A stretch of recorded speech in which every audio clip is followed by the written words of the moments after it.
secretária da Pastoral Familiar aqui. Damos boas-vindas a todos e agradecemos também a Gisele e o Demétrio pela disponibilidade de estar aqui e nos presentear com conhecimentos, nos presentear com a presença deles e crescermos todos juntos, tá bom? Eu queria começar aqui rapidamente apresentando, né, o casal que vai conduzir nossa palestra. Então, a Gisele, ela é dentista, formada na UNB, ela é mestre em saúde pública pela Fiocruz, trabalha na OPAS, que é a Organização Mundial da Saúde no Brasil. Ela trabalha com inovação tecnológica em saúde, é catequista da Crisma para jovens, já há 5 anos, aqui na nossa querida paróquia Nossa Senhora de Guadalupe, e participa do movimento Reino Christi. O Demétrio é físico, formado pela Universidade Federal de Pernambuco, mestre, doutor pela Unicamp, pós-doutor pela Georgia Tech dos Estados Unidos, Universidade de Perugia, na Itália, e pela Universidade de Pontoise, na França. Ele é professor da UNB, na área de Física Atômica Molecular e participa do Opus Dei. São nossos queridos paroquianos aqui na nossa paróquia Nossa Senhora de Guadalupe. Temos a felicidade de encontrá-los por muitas vezes ali na saída da missa, na chegada.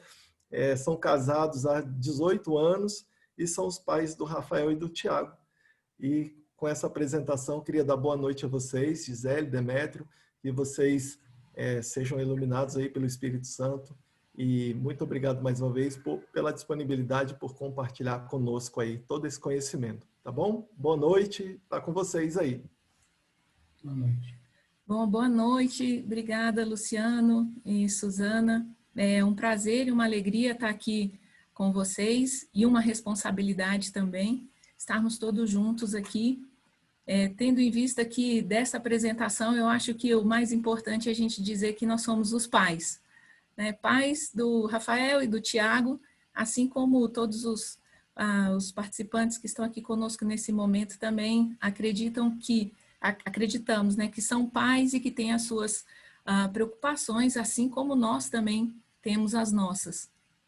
E nesse intuito de compartilhar e dividir um pouco do que nós sabemos devido às nossas escolhas profissionais, mas e também um pouco da experiência pelo que passamos nesses últimos 5 meses, né? Eu acho que é bem oportuno a gente tentar compartilhar de uma forma leve, de uma forma bastante aberta e sincera para todos que estão aqui conosco, e também vamos procurar fazer isso de uma forma interativa.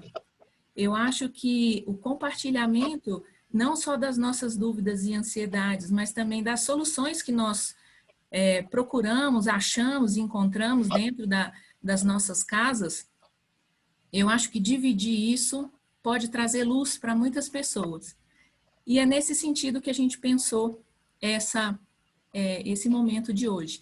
Antes de mais nada, nós queríamos agradecer esse convite, agradecer o convite à Mariane, que nos procurou, a Mariane está aqui, e que fez gentilmente esse convite, a você, Luciana e Suzana, que aceitou essa proposta, e dizer que, então, mais uma vez, é uma honra e responsabilidade estar aqui.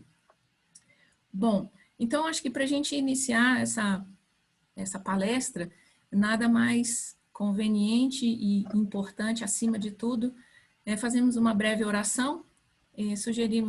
Pedimos a todos que nos acompanhem, vamos rezar, pedindo a luz do Espírito Santo para nos iluminar. Em nome do Pai, do Filho e do Espírito Santo. Amém. Vinde, Espírito Santo, enchei os corações dos vossos fiéis e acendei neles o fogo do vosso amor. Enviai o vosso Espírito e tudo será criado e renovareis a face da terra. Oremos. Ó Deus, que instruíste os corações dos vossos fiéis com a luz do Espírito Santo, fazei que apreciemos retamente todas as coisas, segundo o mesmo Espírito, e gozemos sempre da sua consolação. Por Cristo, Senhor nosso. Amém. Amém. Nossa Senhora de Guadalupe, rogai por nós. Em nome do Pai, do Filho e do Espírito Santo. Amém. Bem, então, como a gente comentou, vamos dividir essa palestra em 3 momentos. Né? A gente não pode esquecer que nós estamos num ambiente pastoral de igreja. Então, num primeiro momento, a gente quer trazer um breve resumo, chamaria de um overview, do que a igreja entende como esse formato de era digital, online, internet, inclusive redes sociais. Né? Eu acho que é de consenso de todo mundo que a gente tem um Papa, inclusive, bastante ativo nesse formato, nessa era nova digital. E o que a igreja entende como isso? Entende disso, né? Porque a gente percebe que algumas pessoas ainda acham que a internet só tem lado ruim. Ou então, na verdade, não consegue visualizar ou potencializar tudo o que a internet pode nos trazer também de positivo, né? Não apenas e que existe um lado negativo, como tudo na vida. Num segundo momento, a gente vai entrar um pouco mais no que nós gostaríamos de tratar aqui. Porque quando a gente fala dos nossos filhos e a gente fala de educação, né, nessa era digital, a educação que nós queríamos trazer para vocês não é só a educação formal, essa que as escolas, né, nos trouxeram como uma opção, que a gente está chamando de educação à distância, educação mediada por tecnologia, mas que também tem um outro termo que está sendo utilizado, que é educação emergencial. Então, a gente vai falar um pouco mais disso, mas sim do comportamento dos nossos filhos na internet. E como o tema é bastante abrangente, a gente vai focar naquilo que nós consideramos que nós precisamos despender um pouco mais de tempo e prestar um pouco mais de atenção, que é quando os nossos filhos estão diante das telas, o que eles fazem com esse tempo diante das telas, principalmente quando desviam das suas funções que estavam previamente definidas. E eu acho que um consenso, um denominador comum que todos nós temos e sabemos é que eles acabam desviando para principalmente os jogos eletrônicos e os jogos online. Então, vamos tratar um pouco disso. Acho que teríamos possibilidade de fazer outras palestras para também abordar os outros aspectos dessa conversa. Mas como a gente vai gastar aí 1h e 15, né, nessa atividade, então vamos direcionar para a gente conversar um pouco sobre isso também. E por fim, vamos ter um momento de interação, como nós comentamos, vale a pena a gente ouvir não só as angústias ou as perguntas num momento de compartilhamento das nossas ansiedades, mas também o que é que nós podemos, ou que nós tivemos como potenciais soluções caseiras de dentro de casa, e essa troca de experiência é sempre muito enriquecedora. Bom, então para a gente começar, eu vou compartilhar aqui a nossa tela com uma apresentação.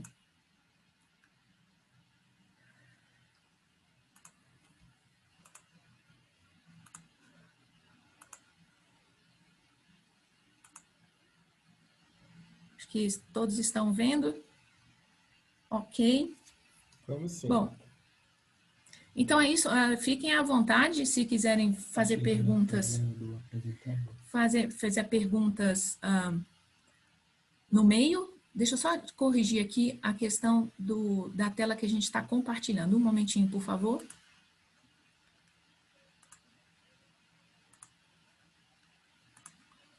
Agora sim. Se quiserem fazer perguntas durante a nossa fala, fiquem à vontade. Também a gente pode utilizar o chat, ou então conversamos no final da apresentação. Então, como a gente colocou, né, eu acho que o mais importante aqui é dizermos que somos os pais do Rafael e Tiago. O Rafael tem 13 anos, o Tiago tem 11 anos, então a gente tem uma conversa atual desse momento de era digital e de pandemia com pré-adolescentes. Bom, então, para a gente, somos a nossa família, só para vocês nos conhecerem. E tendo em vista que a gente está falando de era digital, né, eu acho que nada mais apropriado de fazer um breve comentário de que em breve teremos um padroeiro da internet entre os santos canonizados pela nossa Igreja Católica. Esse é o Carlo Acutis. Ele é, nesse exato momento, um venerável, ou seja, num processo de beatificação da igreja, ou de canonização da igreja. Ele já passou por um primeiro status de servo de Deus, ele está como venerável, e nesse dia 10 de outubro desse ano ele será beato, e aguarda-se o dia da canonização dele. Carlo Acutis é um jovem que faleceu aos 15 anos de idade, de leucemia. Ele nasceu na Inglaterra e faleceu, e viveu sua vida toda na Itália, onde faleceu. E ele era um menino que aos seus 15 anos tinha uma extrema habilidade com o computador, com as redes, com a internet, ao ponto de ter construído um site em que ele conseguiu catalogar todos os milagres eucarísticos ao redor do mundo.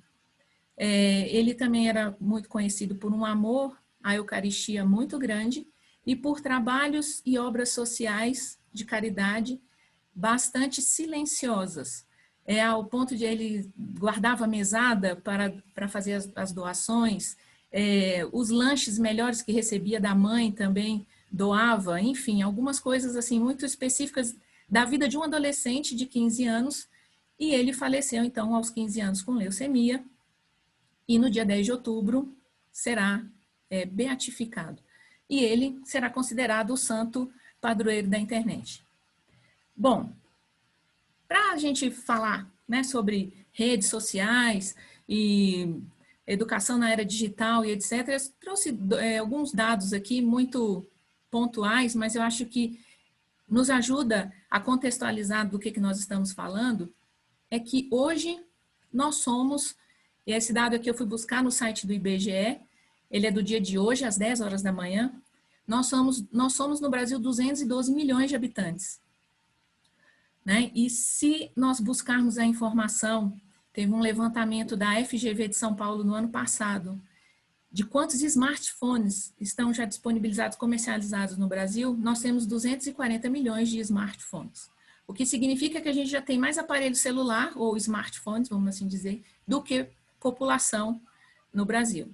Então, eu pelo menos só tenho um celular, então alguém aqui tem dois. E essa informação, ela é relevante, porque potencialmente, espero que os filhos da gente não estejam já com dois celulares, mas eventualmente alguém pode ter. E ainda, se a gente somar os outros aparelhos digitais ativos, então a gente está falando de smartphones, tablets, computadores e notebooks, esse número sobe para 420 milhões de aparelhos. O que significa que, na média, cada brasileiro tem 2 aparelhos desse. Ou seja, no Brasil tem 2 aparelhos desse por habitante. Isso é significativo, porque o brasileiro, a gente poderia trazer outros dados aqui, mas o brasileiro, ele é um consumidor de internet. Ele é um usuário de internet. Se a gente, quando faz a análise de percentual por país nas redes sociais, por exemplo, o Brasil, se não é o primeiro, ele é o segundo. Às vezes passando até em termos populacionais de países como China, como Índia, e enfim, para dizer que nós somos usuários da internet. E isso é muito importante, muito significativo, porque não tem como nós não afirmarmos, né, que isso vai refletir dentro de casa. Isso tem suas replicações num ambiente cotidiano, num ambiente doméstico, num ambiente do dia a dia. Então, esse é um primeiro ponto. Trazendo isso para a nossa igreja, né, para não perder essa discussão de, então, como é que a igreja, entrando nessa discussão de como é que a Igreja Católica visualiza isso, trouxe também alguns dados aqui, apenas curiosidade, mas que a consideramos interessantes, que na primeira vez que um Papa entrou nesse universo de internet, entendendo que a internet, como a gente entende, ela se fortalece ou se estabelece melhor lá na década de 80, início de 90, apesar de ter iniciado no Brasil na década de 70, o primeiro Papa a usar a internet e as mídias sociais para evangelizar foi o Papa Bento XVI. No dia 12/12, dia de Nossa Senhora de Guadalupe, de 2012, interessante, né? 12/12/12, ele, numa conta do Twitter, fez sua primeira publicação. Aí, depois, durante toda a sede vacante na Santa Sé, essas contas de internet elas não foram atualizadas, até que no dia 13/3/13, o Papa Francisco reativa essas contas e hoje ele é o segundo líder mundial mais seguido no mundo. Se a gente fizer uma soma de como é que o Papa Francisco está nas redes sociais, ele tem aproximadamente 40 milhões de seguidores nas 9 línguas. 9 línguas mais no Twitter, se publica 4 línguas ali no Instagram e Facebook. O primeiro líder mundial mais seguido é o presidente Donald Trump. Um outro comentário curioso é que é o Papa Francisco quem escreve as suas próprias mensagens. É ele que redige, ele que escreve, e a publicação se dá pela equipe dele, porque inclusive tem a questão da tradução para as outras línguas. E o Papa Francisco, se não me engano, antes de ontem, colocou a seguinte mensagem nas redes sociais. Não basta, antes de ontem isso, por isso que eu trouxe, achei interessante. Não basta circular pelas estradas digitais, e aqui a gente está falando de tudo, né? Ou isto é, simplesmente estar conectado. É necessário que a conexão seja acompanhada, e esse verbo é o verbo que vai direcionar a nossa conversa aqui quando a gente fala de filhos. Acompanhada por um encontro verdadeiro. Não podemos viver sozinhos, fechados em nós mesmos. Nós precisamos amar e ser amados, e nós precisamos de ternura. Então, essa frase eu acho que, de uma forma muito feliz, vai sintetizar o que a gente quer falar, principalmente por esse verbo, acompanhado para um encontro verdadeiro. E aí, se nós formos navegar pelos sites da nossa própria, da igreja, fazendo um recorte aqui antes de entrar no que está nesse slide, existe uma exortação apostólica do Papa, logo após o Sínodo dos Jovens, que foi em 25 de março de 2019, e essa exortação apostólica chama Christus Vivit, em que o Papa Francisco cita a internet direcionada aos jovens. Ele faz uma reflexão, fala dos pontos positivos e negativos. A exortação não trata só desse tema, mas em 2 pontos principais, no meio da exortação, ele trata desse tema. Ele chama a atenção dos jovens para a questão do uso da internet. Faz uma análise de pós e contras e deixa um recado para que os jovens, no uso das tecnologias digitais, não se tornem ermitãos virtuais ou ermitãos sociais. É essa a principal preocupação do nosso Papa atual, do nosso Papa Francisco. Uma publicação do Papa no início desse ano, antes da pandemia, num congresso numa convenção, perdão, eu esqueci do que se trata, sobre inteligência artificial, lembrei, é a foto desse slide. O Papa diz que a internet é um dom de Deus. Quando o Papa falou isso nessa convenção, que a internet era um dom de Deus, em todos os jornais, e aí a gente está falando daqueles highlights que se dá a mídia convencional, né, dá nas frases do Papa. Papa Francisco diz que a internet é um dom de Deus. Mas é interessante que ele completa essa mensagem dele, dizendo que era necessário uma algorética, fazendo um paralelismo aí com a questão dos algoritmos no meio das redes sociais, principalmente. Como esse não é o nosso principal tema, só para deixar uma breve explicação, porque nós sabemos que existem algoritmos booleanos que estão por trás principalmente das redes sociais ou até mesmo das nossas navegações de internet, que são aqueles resultados do tipo, você coloca no Google que você quer fazer uma viagem para Cancún, e daqui a pouco você abre o site A, o B, o C e o D, tem ali no Google Ads só aquela informação de pacote de viagem, disso, daquilo outro. Então, isso se repete também nas mídias sociais, onde, por exemplo, você vai começar a só ver mais do mesmo, só o que você mais gosta, ou então você faz uma determinada pesquisa numa rede e aparece como um anúncio patrocinado num outro aplicativo e etc. Então, o Papa chama a atenção para isso e diz ainda, né, que a gente tem que prestar atenção nisso porque a internet e a rede não pode se transformar numa área econômica, onde tudo isso é manipulado em prol de compra e de venda. E eu queria chamar a atenção de todo mundo para essa questão, porque isso tem bastante influência na forma de consumir, principalmente dos nossos filhos, quando eles fazem as escolhas e consomem seu tempo, principalmente, como nós já falamos, nos jogos, né? Nós não podemos esquecer que existe uma questão econômica de compra e venda associada ao seu despendimento de tempo, principalmente nesses jogos eletrônicos, então, que as nossas crianças fazem uso. Bom, o Papa, para quem não sabe, ele tem uma rede de oração, uma rede mundial de oração do Papa, e vem, eu acho que nos últimos 2 anos, todo mês escolhendo um tema específico pedindo para que todos os católicos do mundo inteiro rezem por esta causa. Então, logo no início da pandemia, o Papa fez um vídeo especial falando sobre o crescente uso da internet no momento da pandemia e alertando sobre os vícios e os perigos do mundo virtual. Então, também essa é só uma outra curiosidade que a gente queria trazer para vocês.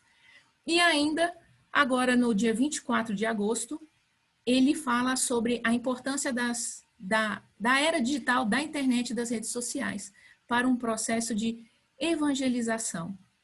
E aqui, a gente deixar esse highlight para vocês, que é uma questão importante na nossa atualidade, tendo em vista que, se nós não ocuparmos os espaços disponíveis na internet, na rede, com as nossas posturas e posicionamentos de uma forma coerente, né, enquanto pessoas humanas, enquanto cristãos, enquanto católicos, esses espaços pelos quais, inclusive, os nossos filhos passeiam, serão ocupados por outras pessoas, com outro tipo de conteúdo.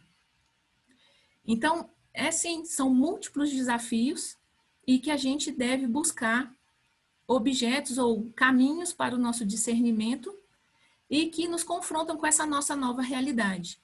Essa nova realidade que já está posta, um mundo que já está posto, onde até pouco tempo nós ouvíamos várias pessoas falando que existe o mundo real e o mundo virtual.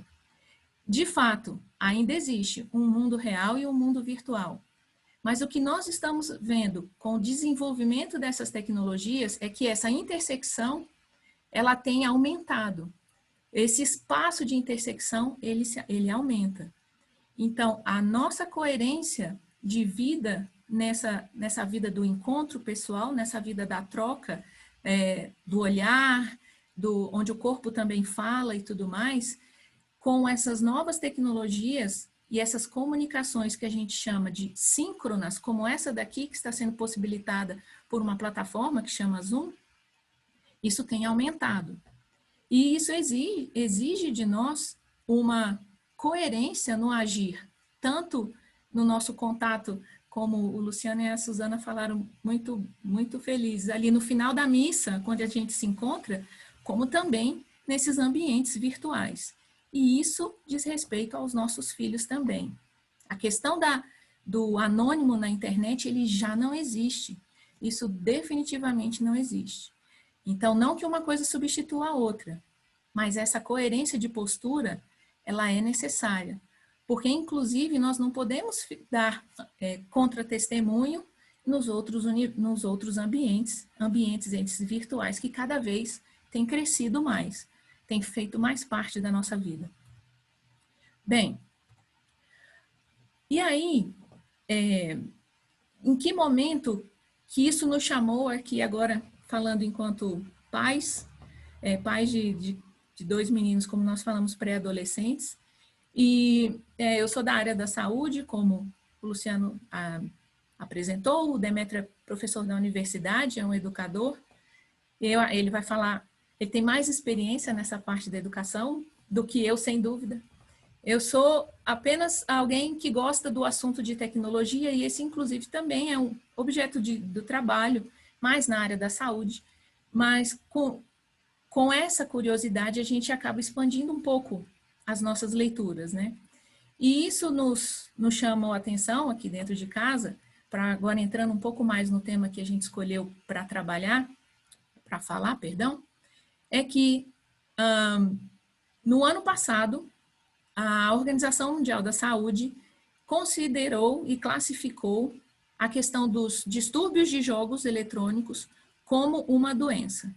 E essa classificação, ela, ao fazer essa definição, né, teve uma repercussão muito grande em vários sites, em vários CNN, BBC, Time, etc. E uma coisa que eu acho interessante é que ao definir desordem relacionadas ao jogo, ou seja, game addiction, como um problema de saúde, teve uma resposta muito forte, principalmente das indústrias de jogos, contra essa classificação, de entender que o vício nos jogos eletrônicos, o vício de internet, o vício aí nas redes sociais é um problema, sim, e que merece ser tratado, assim como o vício em álcool, drogas, pornografia, que são todos considerados vícios e que precisam, sim, ser tratados. Então, isso foi definido, né? Quando é definido uma nova doença, isso, para quem é da área da saúde, entende, vai para o CID-10, que é uma classificação internacional de doenças e problemas relacionados à saúde. E isso se deu, a primeira discussão se deu em 2018, foi aprovado na Assembleia Mundial da Saúde em maio de 2019 e vai se tornar efetivo a partir de janeiro de 2022. A primeira vez que se falou em vício de internet, em vício dos jogos e tudo mais, foi em 2014, quando um grupo de médicos fez uma publicação definindo um teste que pudesse fazer essa análise, né? Se a pessoa é ou não viciado em jogos em internet. Um dos resultados dessa pesquisa, e que se repete nas pesquisas que foram publicadas e são analisadas, são realizadas no momento atual, é que a maioria dos game addictions, daqueles que estão viciados em jogos ou na internet, são adolescentes e adultos jovens do sexo masculino, 3 vezes mais do que as meninas. Então, acho que esse é um outro ponto importante para a gente trazer com relação ao uso e ao tipo do uso da internet nas nossas famílias. Bem, como eu já falei, estava falando, né, dos estudos, aqui são só duas informações também de curiosidade. Tem estudos que já documentam que tem dessas crianças que chegam a ficar até 20 horas por dia jogando ou ligados na internet em detrimento de qualquer outro tipo de atividade. E tem alguns países que antes mesmo dessa classificação já tinha considerado o vício de internet, principalmente de jogos, como uma questão de saúde. Inclusive na Inglaterra, no Reino Unido, já tem clínicas privadas para tratar essa condição de viciados em internet e em jogos. Bom, de uma forma geral, como introdução, a gente queria trazer isso. Eu vou trazer um último slide sobre esse primeiro resumo, esse primeiro overview da Associação de Psiquiatria Americana, que é a associação, dentre as associações médicas, que mais tem se debruçado sobre este tema, tendo em vista que ainda considera que precisa ter mais estudos para que a gente possa identificar e classificar essa questão de vício de internet e vício em jogos. Então, eu escolhi essa Associação de Psiquiatria Americana em detrimento da Associação Médica, ou até mesmo da Associação Médica ou Sociedade Brasileira de Medicina ou de Pediatria, porque a partir dessa é que a gente vê que as coisas se replicam, vamos assim dizer. Então, a Associação de Psiquiatria Americana desenvolveu 9 critérios para caracterizar esse distúrbio de jogo, distúrbio de consumo de internet. Eu não vou ler um de cada vez, porque o Demétrio vai sintetizar isso de uma forma mais objetiva, um pouco mais para frente, mas eu queria trazer, chamar a atenção de um ponto. E aqui a gente passa para uma parte interativa da nossa conversa. Se nós lermos todos os itens que são elencados aqui, todos eles tratam de a criança está muito preocupada, fica pensando muito em jogo, ela está muito irrequieta, está muito irritável, ela não tem tolerância, enfim, ela tenta mentir para a família, etc, etc. Mas tem um ponto, que é esse daqui, que diz que a criança desiste de fazer outras atividades porque perde interesse em outras atividades em detrimento do interesse de despender seu tempo na internet ou nos jogos. Então, quando ela perde esse interesse ou reduz a participação em outras atividades recreativas devido ao jogo, é principalmente aqui que nós, pais, podemos intervir.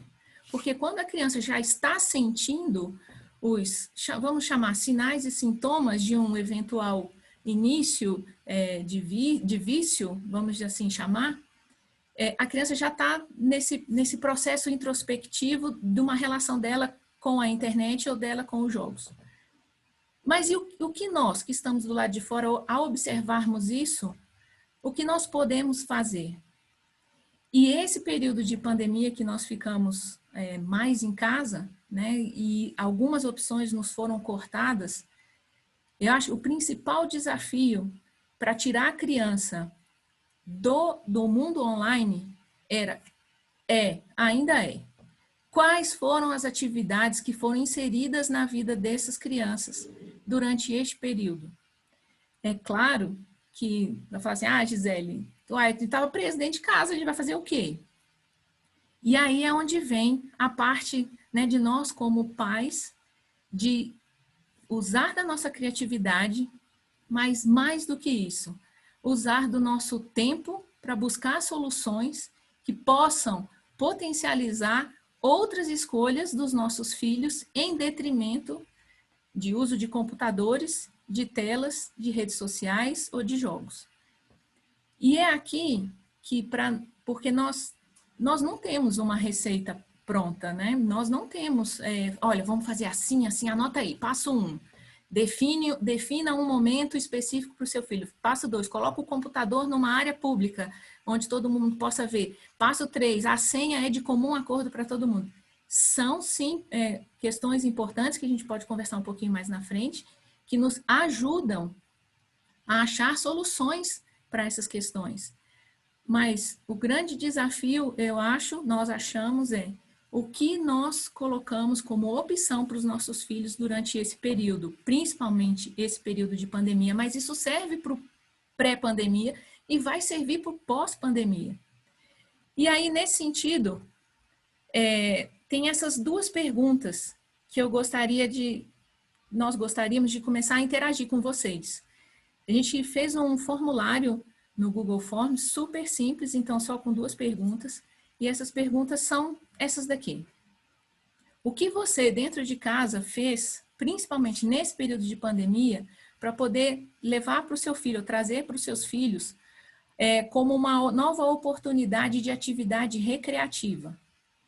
E aqui eu vou citar algumas, mas não vou falar muitas, porque a gente quer ouvir, na verdade, de vocês, e nesse momento a gente vai compartilhar, porque são buscas ou, né, perspectivas, possibilidades de solução. Então, por exemplo, nós começamos a jogar mais jogos de tabuleiro. definimos um horário específico para a família para assistir um filme na televisão, onde cada um, ou no Netflix, enfim, onde cada um tinha a escolha de um filme na sexta-feira. Ou definimos uma rotina de caminhada de tantas horas. Enfim, nós gostaríamos de ter essa resposta de vocês respondendo esse formulário, algo super simples e anônimo. E o outro que nós também observamos. Muitos pais ficam muito preocupados com quanto tempo o filho está gastando na internet. O fato de estarmos na pandemia, a questão do uso, o uso do online pelas escolas potencializou essa questão. Se nós não considerarmos o uso online das escolas, quanto tempo mais o seu filho fica na internet? E aí, são essas duas perguntas que a gente gostaria de trazer para vocês nesse formulário, onde a gente vai disponibilizar esse link aqui no chat. Então, é só clicar no link e vai abrir um formulário no Google, digite o que vier no coração e nós depois, no final da nossa conversa, a gente vai partilhar essas respostas. Então, é isso, muito obrigada. Eu vou passar a palavra para o Demétrio, mas antes disso, eu vou só compartilhar o link que nós falamos aqui do Google Forms. Só um minutinho, por favor. Primeiro vou parar aqui com o share do screen.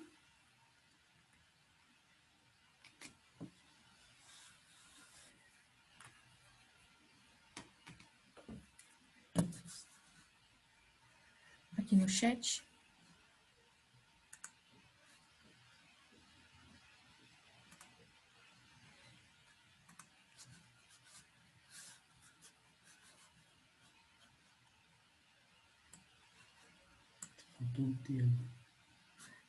Ok, só um minutinho, que a gente está fazendo um copy-paste aqui. Coisas da tecnologia. Só um minutinho, por favor.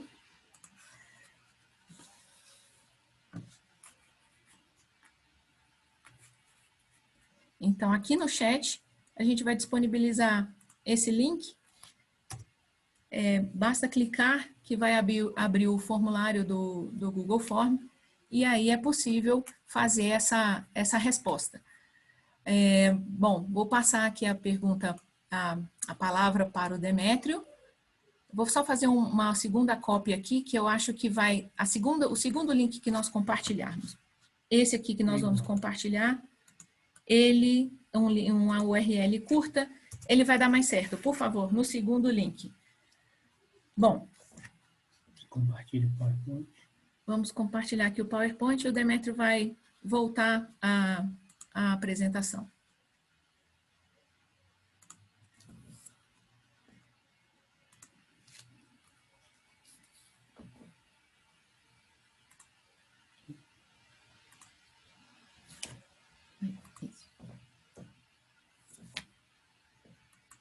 Então, boa noite a todos.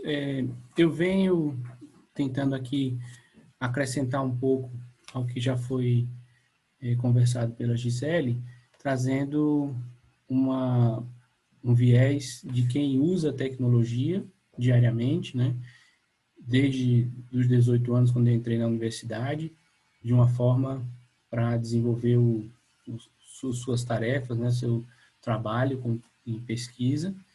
E, somado a isso, nasceu uma preocupação muito grande agora no período do final do ano, aí, dezembro, janeiro, fevereiro, quando eu fui à França fazer um estágio de pesquisa num projeto que essa universidade, que é a Universidade de Sergipe-Pontoise,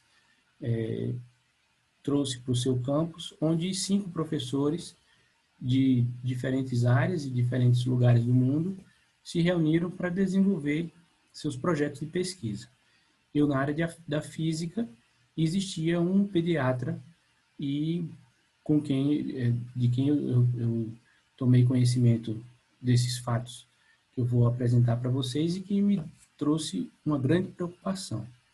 Então, inicialmente, eu queria defender a parte da tecnologia e trazer aqui para vocês uma realidade que nós começamos a ver que vai começar a acontecer, que é a da junção entre a inteligência artificial e o Big Data. Então, a inteligência artificial... Dedé, só um minutinho, gente. Vou só fazer um outro share de screen aqui, que eu acho que vai ficar melhor se nós compartilharmos uma outra tela. Eu acho que é essa aqui. Vamos ver se é essa mesmo. Só um minutinho, por favor. Não é aqui o PowerPoint. Então, tem que dar o F5 e compartilhar a tela da apresentação do PowerPoint. Vamos lá, só um minutinho, stop, gente. Né? Stop share. Stop share. Aí você vai fazer o F5 do PowerPoint. E aí você vai fazer o share dessa tela do PowerPoint. Então, share screen. O PowerPoint agora. Aquela ali, ó. Isso. Agora vai dar certo. Sim, agora. Ok. Então, a inteligência artificial é um assunto que já roda há muito tempo, né? Desde 1956, que esse conceito surgiu com a primeira conferência no assunto. E quando eu estava na universidade, por exemplo, eu me lembro do meu orientador comentando que uma cadeia de supermercados americana, fazendo análise de dados de compras dos seus supermercados, percebeu, por exemplo, que todas as sextas-feiras pais iam comprar cerveja e, como estavam indo ao supermercado, comprar cerveja para assistir o jogo de futebol, a esposa mandava comprar fraldas. E aí eles começaram a fazer pacotes de fralda com cerveja para facilitar a vida dos pais que passavam no supermercado, né? Então, esse é um exemplo de como a inteligência artificial, ela carece de Big Data, de muitos dados, né? E essa quantidade de dados, apenas recentemente, começa a explodir de uma forma exponencial, né? Então, é uma convergência de fatores. Por exemplo, no nosso celular hoje, nós não só temos aí 128 GB, 64 GB de memória, mas nós temos conectados ao nosso celular serviço de nuvens que tem terabytes de dados, né? Então, eu, por exemplo, tenho o Dropbox com 2 terabytes, mais o Google Drive com 2 terabytes. Então, o meu processador do meu celular tem pelo menos 4 terabytes de informação que, se eu não souber existir alguma coisa lá processando esses dados, ele tem ali para ficar mastigando esses dados e fazer alguma coisa com eles. Então, a gente espera que a junção desses dois fatores, né, nos próximos anos, aí, próximas décadas, vai começar a aparecer esse resultado dessa junção. E um outro fator que estava por acontecer para fazer esse processamento, que também está aí na linha de, eu diria, de produção, é o computador quântico. Então, no gráfico à esquerda, vocês veem o que nós vivemos, né? O que eu vivi desde quando eu entrei na universidade, comprei o meu primeiro computador, na época eram 286, então a gente cresceu com esse crescimento da lei de Moore, que é a evolução do poder de computadores, praticamente linear, né? E vocês percebem que essa curva, ela tem uma cara que parece a evolução da Covid aqui em Brasília, né? Está saturando, né?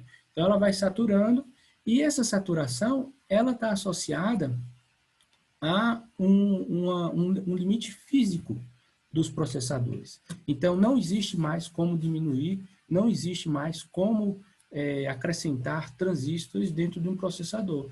Então, fisicamente, essa curva vai tender a um platô e aí vai parar. Por conta disso, empresas de computação e as pessoas que estão interessadas nesse Big Data, né? Então, os dois grandes nomes são a IBM, que é uma empresa tradicional de computação, e o Google, que é a empresa tradicional de Big Data, né? Ou seja, o Google hoje é quem mais domina dados nossos, que ele vem coletando desde o início do que era Google até hoje. Então, a quantidade de dados que o Google tem é incrível, né, espalhado pelo mundo. E quem é que vai mastigar, quem é que vai digerir todo esses dados? O computador quântico. Então, esse computador quântico, ele hoje tem essa cara aí que parece para mim isso parece uma luminária, né? Mas esse monte de fio e é extremamente sensível, acessado remotamente, baixas temperaturas, mas a quantidade de recurso econômico que tem sido colocado no desenvolvimento desse computador e o tanto que já tem avançado nos últimos anos me leva a crer que essa vai ser uma tecnologia dos próximos anos, né? E por que eu trouxe isso aqui para vocês? Porque eu penso que quem vai escrever os softwares, quem vai avaliar esses dados, quem vai colocar essa tecnologia, todo esse horizonte tecnológico que está surgindo aí para frente, não somos nós, são os nossos filhos, né? São eles que vão estar programando esses computadores quânticos, são eles que vão estar processando essa informação, são eles que vão estar tirando ferramentas úteis dessa inteligência artificial que agora, com a conjunção desse fator que é o Big Data e o processamento computacional do computador quântico, vai efetivamente começar a acontecer. Então, eu trago isso como uma defesa do uso da tecnologia quando bem pensada, né? Quando bem aplicada, que é, por exemplo, o que nós, pesquisadores físicos teóricos, a gente faz uso do computador para o nosso trabalho. Aí, agora passando para o próximo aspecto, que seria o aspecto da saúde, né, dos nossos filhos, de pensar o que é que eles, as telas que eles estão utilizando e quanto tempo eles estão se dedicando a essas telas, o que eu resolvi trazer a pergunta é a seguinte: qual é a tela, né? Que tela que eles estão usando? Então, por exemplo, será que os nossos filhos estão interessados num Kindle com as obras completas de Machado de Assis para ler, né? Essa tela daí, se um daqui de casa pedisse, eu ia comprar no dia seguinte, né?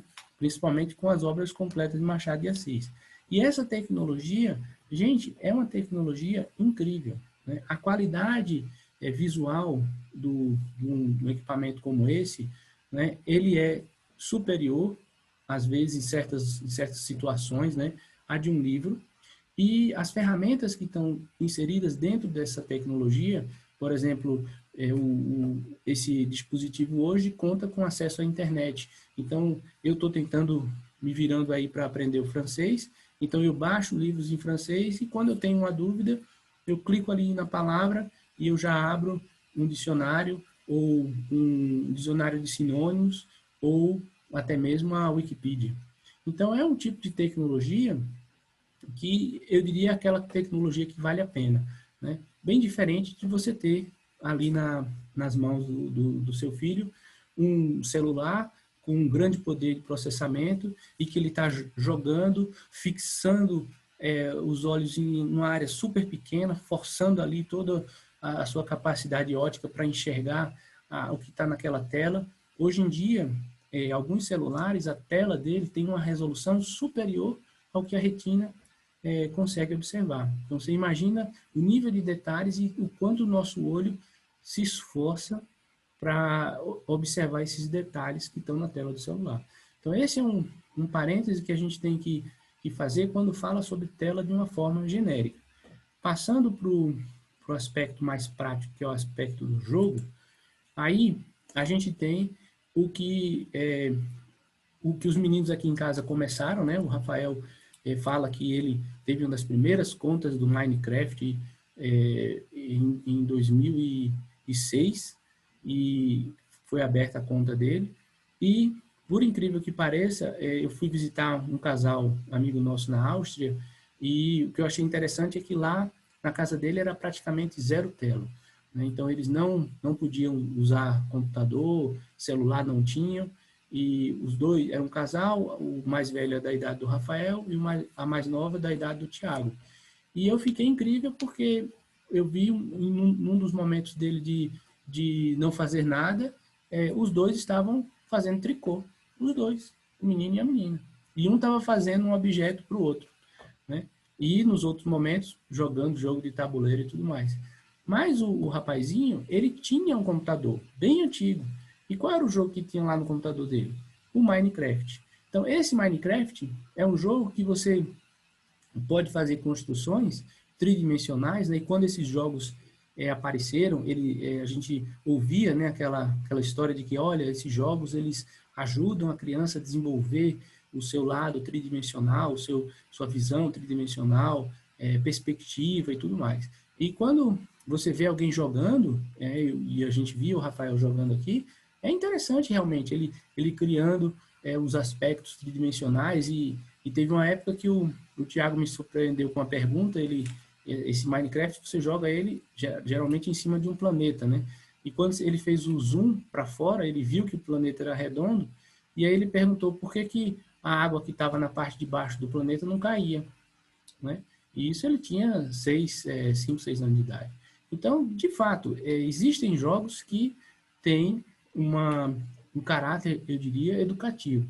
Agora, os jogos que a gente precisa realmente, que aqui em casa a gente tem realmente começado a prestar mais atenção e a controlar, são esses jogos de tiros modernos.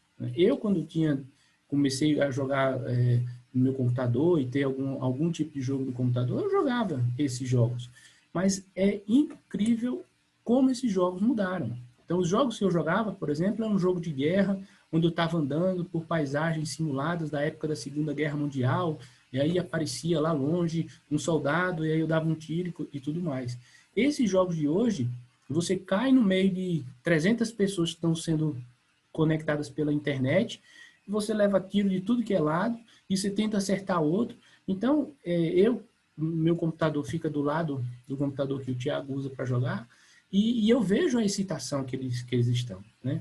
E foi aí, nesse ponto, que essa palestra do pediatra, do professor americano que eu encontrei lá na França, me levou a me preocupar com esse tipo de problema, que é o que eu vou apresentar para vocês mais adiante.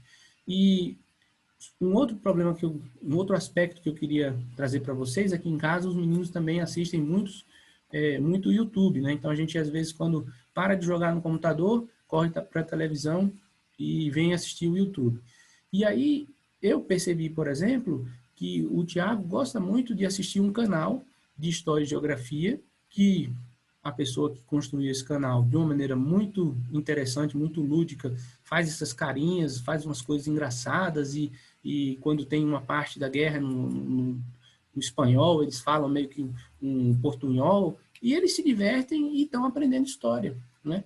Isso é bem diferente, por exemplo, dos canais de YouTube, que a gente vê que alguém que está mostrando como se joga e que os meninos ficam tão excitados quanto estivessem na frente da tela do computador jogando, né? Então eles ficam quase com aquela perspectiva de point of view, né? E é como se eles estivessem jogando ali.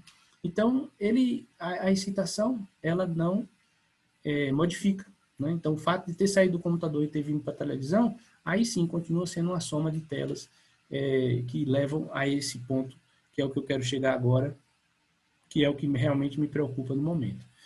Então, esse ponto que eu quero trazer para vocês e que foi apresentado na palestra do professor Robert Lustig. Ele é pediatra, professor da Universidade da Califórnia e que foi para a Universidade de Sergipe-Ponto Aves fazer pesquisa na área de como que os modelos matemáticos e os computadores podem simular vícios, né? Então, ele estuda uma parte dos vícios, não só de internet, de jogos, mas também vícios alimentares, e ele falou sobre essa parte do cérebro que é o chamado córtex pré-frontal, né? Essa parte aqui, meio que da nossa testa, muito desenvolvida nos seres humanos, né? Nós temos essa diferença crucial com relação aos animais, e esse córtex pré-frontal, ele é responsável pelas chamadas funções executivas do cérebro, né? Então, ele é responsável pelo planejamento, tomada de decisão, os freios sociais, o controle inibitório, a atenção, a memória, as consequências futuras de atividades correntes. Então, o homem, o ser humano, é o único animal que tem perspectiva de futuro. Não tem nenhum outro animal que pensa que sabe que existe um amanhã. Só a gente que sabe que existe um amanhã.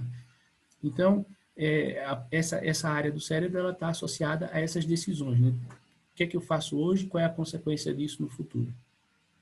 E o controle social. Prejuízos nas funções relacionadas com essa parte do cérebro, do córtex pré-frontal, elas conduzem a uma maior impulsividade, agressividade e inadequação social. Então, não precisa ir muito longe para vocês já concluírem que esse relacionamento com os jogos, né, se a gente já consegue perceber algum tipo desses desenvolvimentos, né, agressividade, impulsividade, inadequação social, ou seja, a criança não quer mais ir brincar com os coleguinhas, prefere ficar jogando, é aí, nesse córtex pré-frontal, que esse prejuízo, essas consequências estão sendo criadas. O que me deixou mais preocupado foram esses fatos.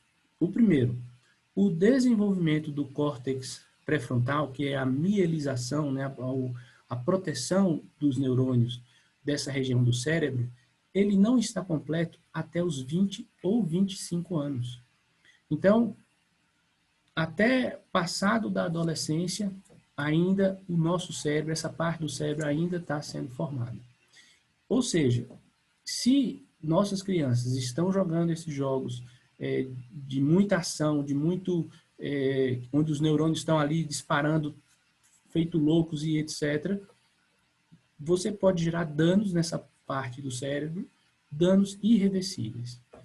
Um outro ponto que já existem vários artigos publicados mostrando por imagem, por exames de imagem, é que tem sido observado uma perda estatisticamente significativa, ou seja, não é um ruído, é uma perda significativa de massa cinzenta no cérebro após horas de jogo de ação. Então, eles vão lá, pegam a criança, existem vários artigos, quem quiser depois eu posso compartilhar, onde eles fazem um MRI antes e depois de muitas horas de jogo de ação e podem ver que existe uma perda significativa de massa cinzenta nessa região do cérebro e no hipocampo depois de jogos de ação. E aí, o ponto que está associado a esse vício, né, que aí agora virou uma doença, um vício em internet e jogos, né, o Internet and Gaming Addiction, é que sensações viciantes, elas têm sido exploradas pelos criadores de jogos. Então, os criadores de jogos têm desenvolvido sistema de recompensa cerebral que levam a um vício semelhante ao que é feito com as drogas. Então, eles estão lá e a gente vê nossos filhos aqui pedindo, né? Eu quero comprar um X porque compra a arma tal, porque a arma tal é mais forte, etc. Ou então tem que jogar, abrir as caixas especiais para conseguir a arma tal. Então, esse tipo da coisa é a mesma coisa do jogo de caça-níquel, né? Coloca lá uma moedinha, duas, se acertar, ganha um monte de dinheiro e gera esse vício. Então, essas sensações de recompensa, né, estão sendo programadas nos jogos para aumentar, obviamente, o gasto com esses jogos, né, e a consequência tem sido gerar situações semelhantes ao vício pela droga. Não somente a gerar o vício no jogo, mas também as consequências que esse tipo de vício, que é a destruição dessas regiões do cérebro, levam, que é a depressão, hiperatividade, a falta de autocontrole e a necessidade de jogar. Então, quando a gente percebe, e aqui em casa começou a chegar um momento em que a gente via que estava acontecendo esse tipo de consequência, a gente realmente começou a ficar preocupado e realmente começou a tentar identificar quais são esses tipos de jogos e realmente tentar tirá-los do cardápio dos jogos das nossas crianças, né? A questão, por exemplo, da hiperatividade, o nosso pequeno, a gente diz, olha, depois do café não tem jogo, porque ele fica tão excitado que depois tem dificuldade de dormir. e isso está associado a esses neurônios disparando aí a todo vapor, e isso, que é o que me deixou mais preocupado, é que pode realmente causar danos irreversíveis ao cérebro das nossas crianças. Então, é basicamente isso que eu havia reservado para trazer. O nosso tempo está chegando perto aqui. A Gisele vai dar uma olhada agora na resposta dos questionários. Mas eu peço que essas palavras sirvam de alerta, né? Sirvam de buscas, inclusive, para todos os pais irem atrás dessas informações e o que é que essa Internet and Game Addiction está causando. Livros começam a aparecer, né? Logo, logo eu imagino que serão traduzidos e a gente vai ter maior literatura sobre o assunto e a gente tentar se informar antes que realmente existam danos irreversíveis no cérebro das nossas crianças. Bem, a gente pensou, né, nessa terceira etapa da nossa palestra em trazer os resultados do que vocês colocaram. A gente teve 15 respostas, a gente agradece, teve quase 60% de adesão, e a gente vai trazer essas respostas aqui para vocês. Mas, antes disso, fazer alguns breves comentários sobre o que o Demétrio falou. Quando a gente analisa o que diz a Sociedade Brasileira de Pediatria, né, mais uma vez embasado nos outros estudos, principalmente no que tem sido publicado muito pelos americanos, eles dizem que as crianças, até os 2 anos de idade, elas deveriam ter 0 de tela. As crianças não deveriam estar expostas e submetidas a este tipo de constante estímulo e tudo mais, não só por causa do conteúdo, e aí a gente está falando até conteúdos educativos e tudo mais, mas por causa especificamente da tela. E aqui a gente está falando de velocidade, de luminosidade, de tudo mais. Então, até os 12 anos, o ideal é que seja de 0 tela. De 2... perdão, até menor de 2 anos, 0 tela. De 2 a 5 anos, aproximadamente 1 hora de tela. Mas é interessante como os novos estudos têm vindo sempre acompanhado da palavra supervisionado.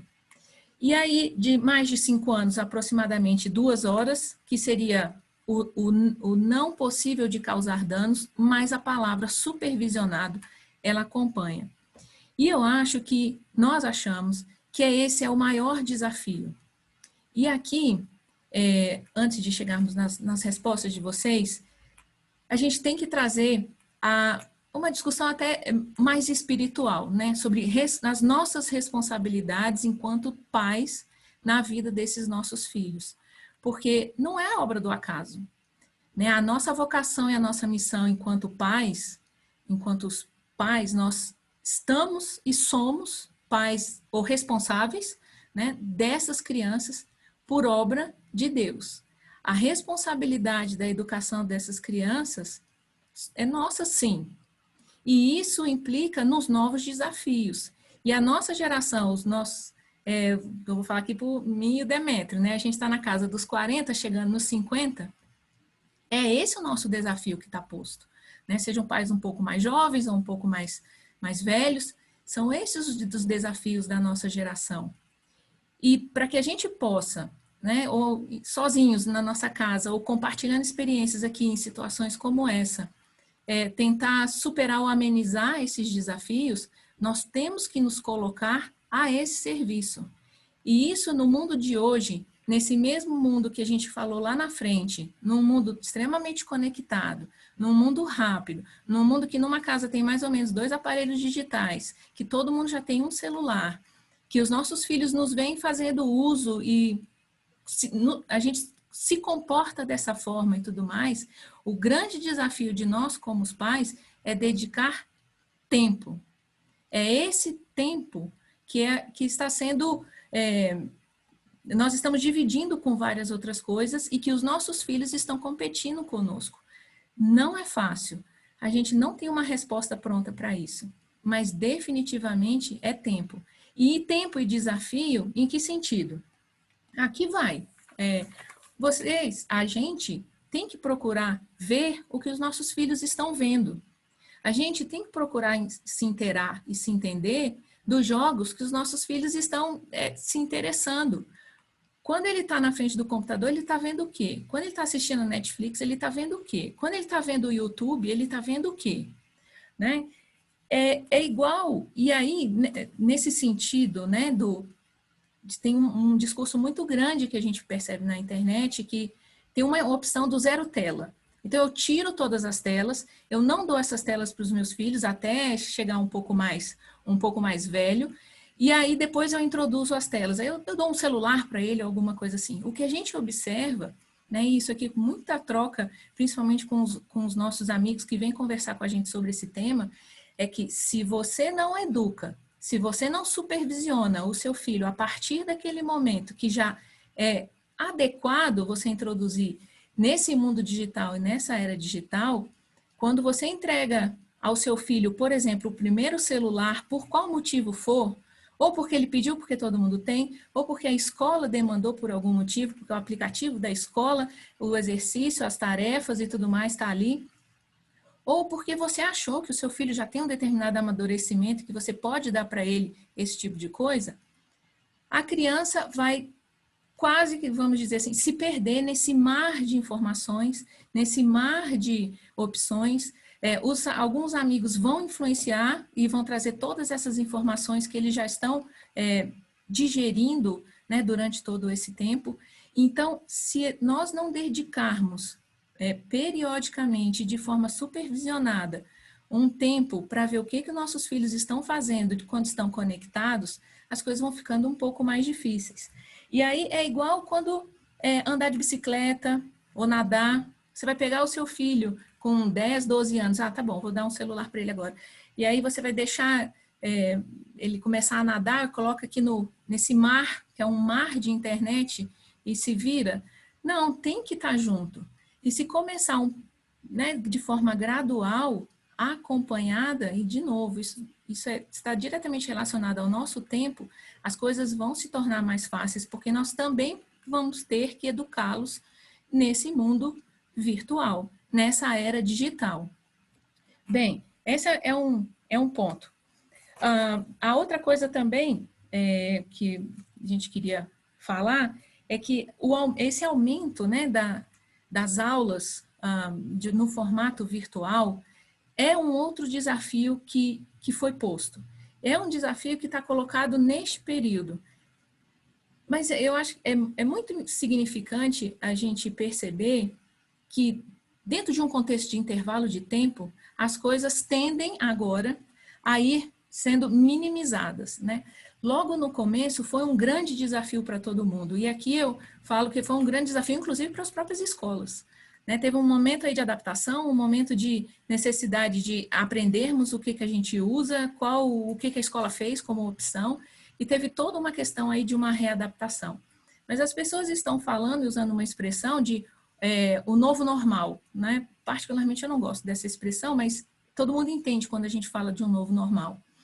E esse novo normal, diante de um cenário que está posto, inclusive nos aspectos profissionais das nossas vidas, aparentemente essa internet vai vir para substituir algumas coisas, como, por exemplo, reuniões de pais na escola. Né? A ferramenta permite você fazer uma reunião de pais de forma virtual sem precisar ir lá.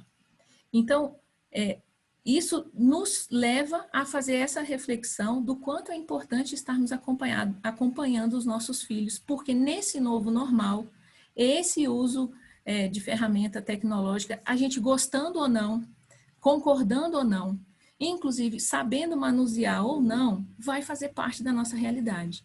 Então, no desafio enquanto pais, nos cabe trazer isso como nossa responsabilidade de encarar isso. Vai haver momentos em que a gente vai se sentir frustrado de que não vai dar certo? Vai. Vai ter momentos que não vai dar certo? Também vai. Mas é isso, um dia atrás do outro, um passo atrás do outro e não desistir.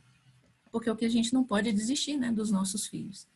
Bom, mas aí vamos voltar então aqui para as respostas. Vou compartilhar o resultado das respostas. Só um minutinho, por favor. ajuda aqui, Dedé. Clicar aqui. Aqui. Só um minutinho que a gente está abrindo o formulário e abrindo as respostas. Agora a gente já tem 16 respostas e a gente aí já estamos encaminhando para o final da nossa palestra. Vamos abrir para algum comentário, alguma pergunta. Bom, então foram duas perguntas, né? Bastante simples.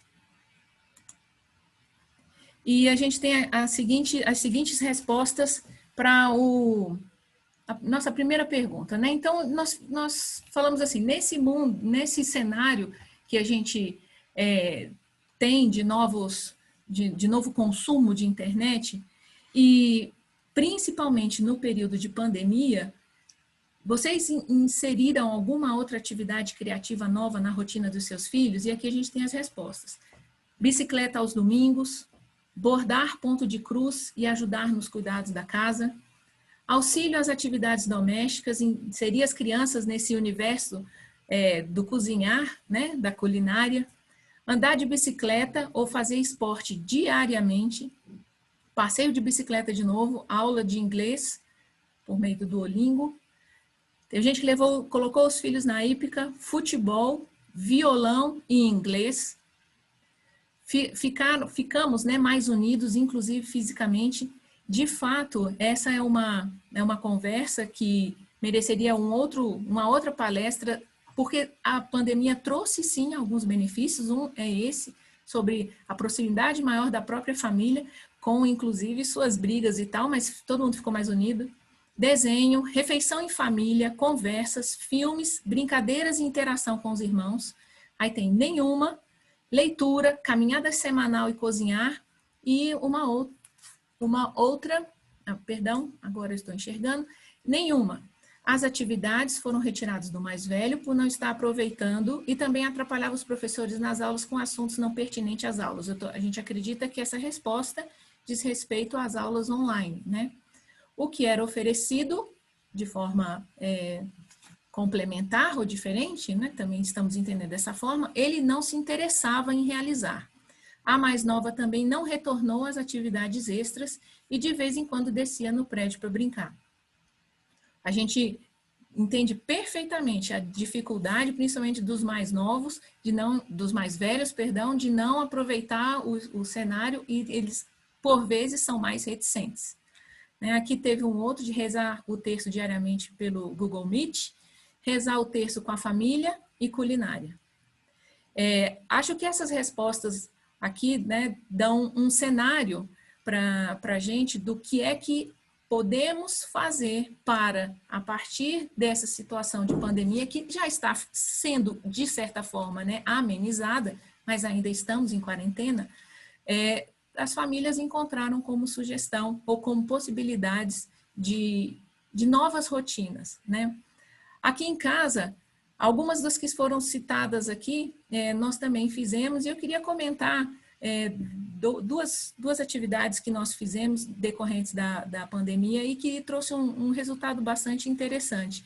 A primeira foi que nesse universo que não tínhamos muita coisa para fazer, e passamos a ficar em casa porque as atividades, principalmente físicas, dos nossos filhos estavam associadas à presença na escola. Num determinado momento, nós optamos por, depois de muita conversa e negociação também, a gente está falando aqui de questão financeira, nós contratamos um personal trainer. E a família inteira começou a fazer uma atividade física ao ar livre, aqui na quadra, a gente mora aqui no plano piloto, e a gente começou a fazer isso. Eu posso dizer para vocês que foi o melhor investimento financeiro que nós fizemos durante esse período de quarentena, por vários motivos. Por fazer uma atividade física todos juntos, por estarmos ao ar livre, por tomarmos sol e pela atividade física em si. O personal botou todo mundo para malhar. E num cenário de pandemia e de quarentena, fizemos escolhas, tivemos que fazer escolha. Então, a gente deixou de gastar com alguma coisa e a gente passou a gastar com isso, literalmente falando. E uma outra coisa também que tínhamos definido como meta foram essas, algumas pessoas citaram aqui, foram caminhadas. A gente tinha uma meta de caminhada de 8.000 passos, né, mais uma vez, né, aplicativos e tal, os relógios conta-passos aí fazendo parte da nossa vida. A gente tinha uma meta de caminhar 8.000 passos por dia. Óbvio que os meninos reclamaram, óbvio que eles não acharam bom, óbvio que... Mas sempre tinha que ter uma recompensa no final, nem que fosse um picolé, para poder estimular, para tirar o menino de dentro de casa, para poder tirar o menino da frente da tela. Bom, e aqui a outra pergunta que nós fizemos, né? Por quanto tempo o seu filho faz uso da internet como diversão, né? Tirando as aulas, por dia durante o período de quarentena? Tem uma resposta de 37%, 37,5%, né? As pessoas responderam mais de 4 horas. E o segundo mais respondido foi 31%, menos de 2 horas. Esse dado é bastante interessante, né? A gente percebe que, a gente somar aqui, tem aproximadamente mais de 50%, vamos dizer, está dentro do que é uma média recomendável, se a gente imaginar que estamos falando com criança de mais de 5 anos, né? Mas a quem respondeu aqui aproximadamente mais de 4 horas, então que o filho está conectado na internet, fazendo uso de telas por mais de 4 horas, a nossa sugestão é que busquem realmente, definitivamente, acompanhar um pouco mais os filhos de vocês. E aí tem aquela pergunta, mas isso é óbvio que a gente já sabe, né? Como a gente tem que estar junto dos nossos filhos, a gente está ensinando o padre a rezar a missa. Mas eu queria compartilhar algo que aconteceu comigo, eu dividi isso com o Demétrio durante esse período de quarentena. Nessa busca de tentar amenizar as coisas aqui dentro de casa, porque eu acho que vocês perceberam, nós somos 2 pessoas tecnológicas, então nós temos computador, tablet, celular, tudo disponível dentro da nossa casa, e nessa preocupação de não deixar os meninos expostos dessa forma, então eu estava quase que ficando desorientada de tanta live que eu estava assistindo, de tanta palestra que eu estava assistindo, de tanta conta no Instagram que eu comecei a seguir sobre esse assunto, mas além disso, né, tem uma questão aqui, quantos livros a gente começou a ler? Aí lê um, lê outro, eu separei todos aqui, tem mais esses 2, mais esses 3 aqui, mais esses 4 aqui, aliás, esse aqui tá até ainda no plástico, olha, a gente nem tirou, mais esse aqui, enfim, eu acho que aqui tem uns 15 livros, todos assim, sobre educação dos filhos, evangelho no lar, como ser um bom pai, a era dos desafios, inteligência socioemocional, as virtudes do lar, e por aí vai. Aí, numa dessas lives, que eu entrei, assim, era de noite, estava falando lá educação dos filhos e tudo mais, tinha um casal, que definitivamente eu não lembro do nome deles, e eu vou buscar isso daí, mas o casal virou e falou assim, aí isso serviu para mim, você tem que parar de ficar lendo esse monte de livro, ficar acompanhando esse monte de live, ficar seguindo esse monte de conta, e pare de ficar se debruçando, gastando todo o seu tempo com tanta da leitura. Aí o casal virou e falou assim, valeu seu filho. E isso caiu para mim como uma luva. Valer o seu filho. E foi isso que de uma hora para outra, eu virei para o Demétrio e falei assim, a gente tá ficando doido, isso aqui tá virando uma noia, é uma paranoia, a gente tá se perdendo nesse mundo de informação, a gente tá se perdendo nesse universo de tantas coisas e cada vez mais coisa, né? Porque, inclusive, a internet é um mar sem fim. E a gente tem que jogar as nossas redes nesse mar de internet em águas mais profundas. E as águas mais profundas são os nossos filhos. Então, esse é o recado ou na verdade, a resposta ou a frase, né? A frase final que nós gostaríamos de deixar para vocês. Que é a gente parar de se preocupar com esse tipo de coisa, ou com live ou conta no Instagram, ou com influenciadores digitais, faça assim, faça assado, e a gente passar a olhar para os nossos filhos. Então, para a gente ouvir é diferente de escutar, né? Escutar os nossos filhos, ler os nossos filhos e gastar o nosso tempo com os nossos filhos. Então é isso. Eu acho que a gente pode parar por aqui e abrir para alguma pergunta, ou pelo chat, ou pelo comentário ao vivo, da forma como vocês considerarem. Eu passo a palavra para o Luciano e para a Suzana. Obrigada. Ô Gisele, Demetrios, muito bom, viu? Ótimo mesmo ouvir vocês aí, que bacana, muito legal. Enquanto o pessoal, vou convidar o pessoal também, né, para fazer aí os seus comentários, deixar o microfone aberto. Se quiser mandar pergunta no chat, não tem problema, a gente lê aqui. Eu queria só, enquanto o pessoal se manifesta, pegar assim, alguns insights que eu fui tendo aqui, né, que vocês foram falando, eu achei muito legal. Assim, primeiro, né, a internet, muita gente fala que a internet tem muita coisa ruim, mas tem muita coisa boa. E isso é muito importante, a gente não pode olhar só porque... E também é verdade, tem muita coisa ruim, né? A gente precisa acompanhar, estar do lado, para que os nossos filhos, eles realmente estejam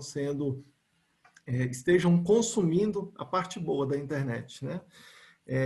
E aí vocês tocaram no assunto, foi muito legal essa questão do acompanhamento, da supervisão, né, da atenção e o tempo, né? A Gisele falou muito assim que a gente tem que dedicar o tempo aos nossos filhos, e o ler, o ouvir, o escutar os nossos filhos é mais do que o nosso tempo, né, Gisele? Acho que é o tempo de qualidade, tá do lado mesmo para apoiar os nossos filhos, para ensiná-los a pegar tudo de bom que tem na internet aí. Acho que você colocou de uma forma muito brilhante, foi sensacional. E o nosso desafio, né? Nossa responsabilidade é essa, é conseguir nos equilibrar com trabalho, com lives, com um monte de outras coisas que a gente faz, mas com tempo de qualidade para os nossos filhos. E a gente realmente, peguei essa frase sua, foi sensacional. Não podemos desistir, são os nossos filhos, né? Então, queria finalizar aqui, né, esse breve comentário aqui. Achei legal também essa dinâmica da gente ir lá e colocar nossas respostas, porque conforme você foi lendo as respostas ali, a gente vai pegando, alguém está fazendo isso, aí é uma ideia para a gente fazer aqui também, né? Então, o andar de bicicleta, o fazer o ponto cruz, né? A culinária, poxa, talvez eu não pensei nisso, talvez eu não estou fazendo nada e é o momento de começar a fazer alguma coisa, e aí já estão várias boas ideias. E agradecer mais uma vez, obrigado mesmo, foi sensacional, foi muito bom. Demétrio, Gisele, foi ótimo, tá? Vamos passar aqui para as perguntinhas da turma. Deixa eu ver aqui. Eu não sei como que é o nome da pessoa que escreveu, tá? Porque está o nome do celular. Do Mike, né? Acho que é do Mike. Bom, bem difícil controlar o tempo em frente às telas aqui em casa. Tenho 3 filhos homens e totalmente viciados em jogos de tiro. Muito difícil controlar tanta informação. Eu tiro uma tela e automaticamente já pegam outra, o celular. O seu áudio está fechado, Zé. Essa parte desses jogos de tiros realmente é o que a gente vê aqui em casa, né? A gente percebe isso também.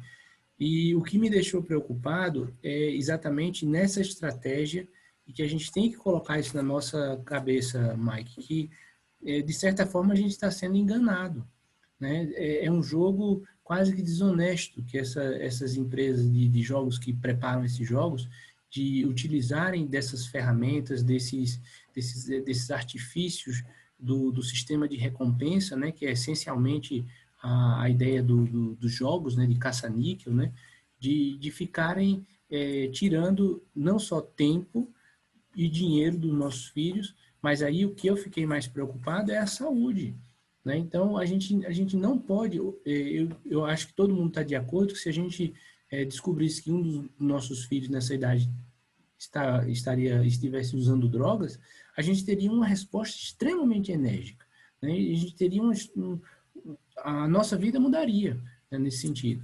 E o efeito desses jogos é semelhante ao efeito das drogas. Então, a gente não pode ignorar esse fato. Isso é um fato científico, né? Quem tiver interesse, eu posso passar os artigos, e está provado cientificamente que esse é um fato. Então, a gente precisa agir, a gente precisa ser mais enérgico. E, da mesma forma que o tratamento das drogas não é retirar de uma vez só, né, porque isso vai causar efeitos bastante complexos, a gente tem que ir retirando aos poucos, né? Então, quem sabe está na hora da gente voltar com aqueles nossos jogos antigos, né? Que tem algumas versões onde era um jogo de tiro, mas existia um pouco mais de estratégia, existia um pouco mais de pensar, etc, etc.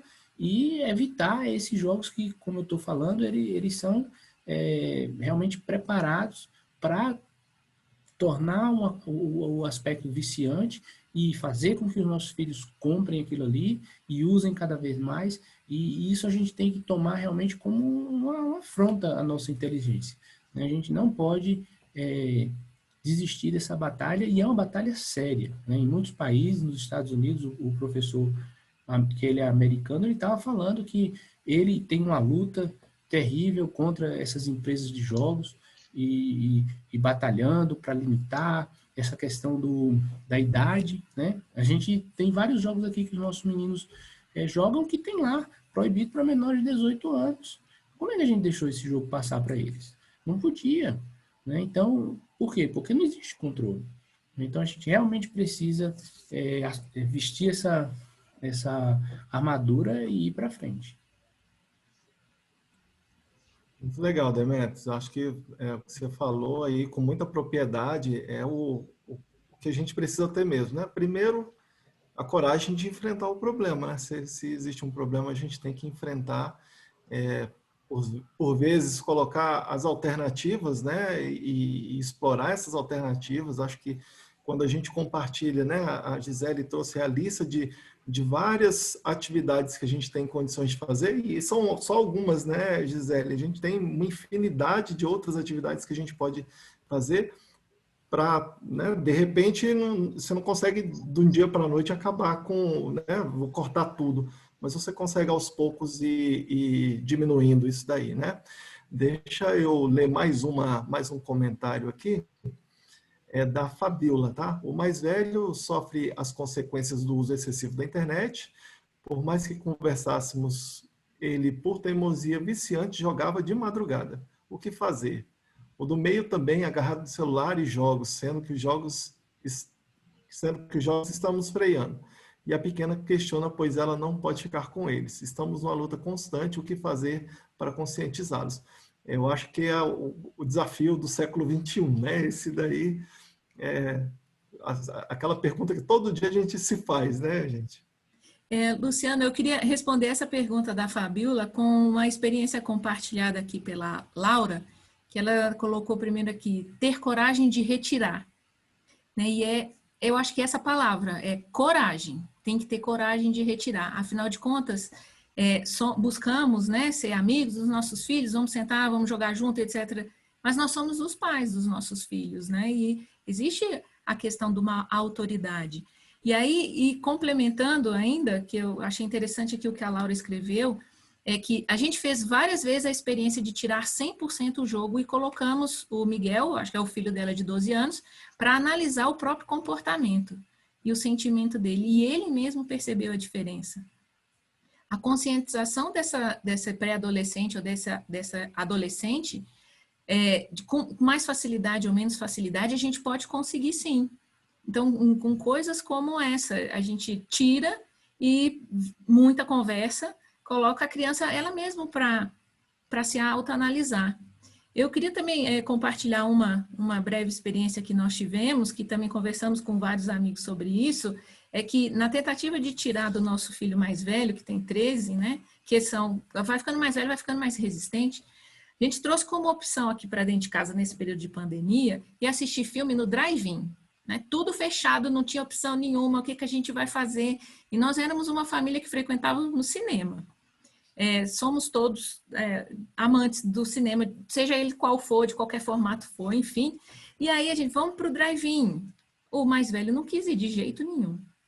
E aí, né, essa questão na tentativa de leitura do mais velho, aí eu estava olhando e disse, como é que eu vou fazer para tirar esse menino de casa? Só tem drive-in, não sei o que. Aí eu descobri, Rafael, no drive-in lá do aeroporto tem o Geleia, o food truck do Geleia. Na hora o menino disse, eu vou. Mãe, eu vou, eu vou, eu vou. Enfim, o menino saiu de casa porque ele queria comer o hambúrguer do Geleia. A opção que nós tínhamos para comer hambúrguer de geleia era no drive-in, que agradava a família toda. Então, assim, agora isso serviu aqui para minha casa, para o meu filho, para o Rafael, que tem 13 anos, e a gente sabia que isso era o peixe suficiente para a isca dele.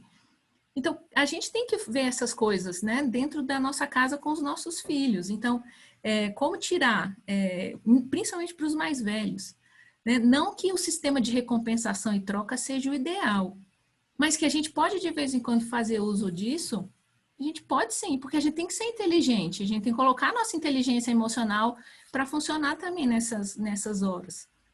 Então, por exemplo, eu só queria compartilhar isso, que foi algo muito específico, enfim, de vocês descobrirem que o meu filho gosta de geleia burger, sem ser propaganda. E eu queria fazer um comentário da Mariana sobre o personal. Mariana, uma coisa que eu me lembrei aqui é que dentre essas substâncias que são produzidas pelos jogos, né, esse sistema de recompensa que é muito semelhante às drogas, existem aquelas substâncias que são aquelas que estão associadas ao prazer, ao relaxamento e tudo mais. E essas substâncias, elas também são geradas no exercício físico. Então, é óbvio que não é no começo, né? No começo eles ficaram mais doloridos do que relaxados, mas com o passar do tempo eles vão vendo que é interessante fazer o exercício, né? Que você dorme melhor, você se sente melhor, se sente bem e tudo mais. E um outro aspecto que é o que me preocupa, né? Eu confesso para vocês que eu não sabia quanto custava um personal trainer, né? E quando eu pus na ponta do lápis, é mais barato do que as atividades que nós consumimos individualmente. Então, o personal não daria para fazer nós 4, porque fica complicado os exercícios, ele é muito inteligente, faz exercício diferente, mais para as crianças, uma coisa mais lúdica. Então, vamos eu e a Gisele em um horário e os dois em outro horário. E na ponta do lápis fica mais barato, né? Porque quando a gente tinha as atividades lá no colégio, as atividades que a gente fazia, cada um pagava a sua mensalidade, a sua isso, a sua etc. Então, quando a gente soma as duas, os dois estão fazendo ali, compartilhando aquela aula, além de ter o lado de um puxar o outro, né? Eu puxo a Gisele, ela me puxa, o Thiago puxa o Rafael, que é mais devagar, e ele vai, e os dois vão, então não é castigo só para um, é os dois que tem que ir, né? Então, no final, funciona melhor, né? E também não é econômico, continua sendo econômico.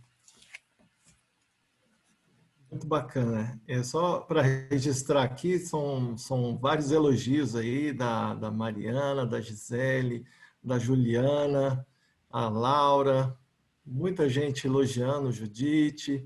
Então, passar aqui para a Suzana falar um pouquinho também. Aqui tem um dito do Albert Einstein, né? Que ele fala assim, que a criatividade é a inteligência se divertindo, né?